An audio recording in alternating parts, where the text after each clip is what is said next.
guys, today I'm going to be seeing all the Rotten Tomatoes scores for the Spider-Man movies and seeing if I like them. So let's go ahead and get in the video. First, we're going to be doing the Tobey Maguire Spider-Man films. Let's do Spider-Man 1 first.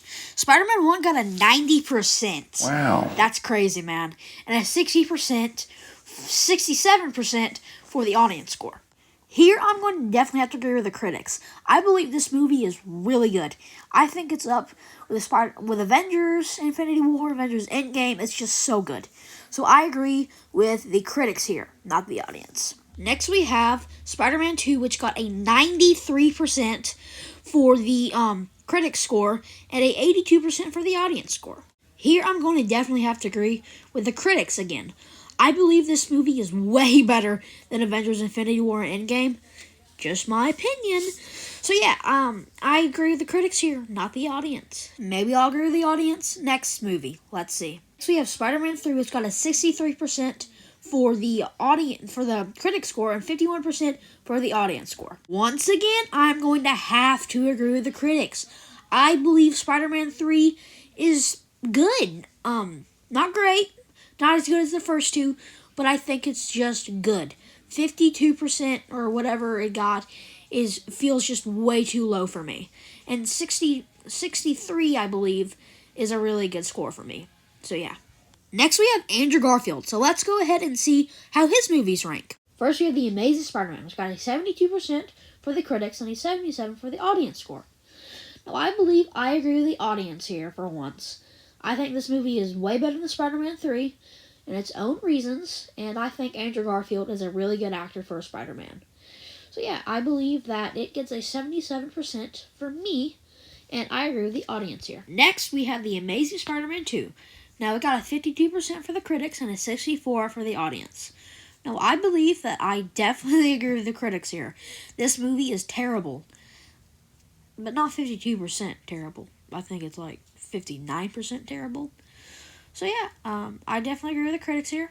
I think that the audience scored this way too highly, and it's definitely not better than Spider-Man 3. I'll just go ahead and say that one. Yeah, for some reason the audience scores for here prefer the Amazing Spider-Man 2 over Spider-Man 3, which I definitely don't agree with. So now we have the Tom Holland MCU version of Spider-Man. Let's go ahead and get into his 3 movies. First, we have Spider-Man Homecoming, which is the first ever MCU Spider-Man movie. Now, I'm going to agree with the audience here as well. I do not think this is Spider-Man 2 worthy. I believe it's a good movie, but it is definitely not up there with Spider-Man 2 and Spider-Man 1. So I am going to have to agree with the audience here. So yeah. Next, we have Spider-Man Far From Home. Got a 90% for the critics and a 95% for the audience. I don't agree with either of these. I don't think this movie is that good. I believe it's in the 70% range, just me. And I'm just gonna have to agree with I don't agree with them, but 70 is closer to 90 than 70 is closer to 95.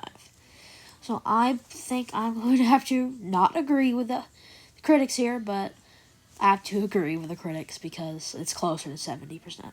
Next, we have Spider-Man No Way Home, which got a 93% for the tomato meter, or the critics meter, and 98% for the audience score.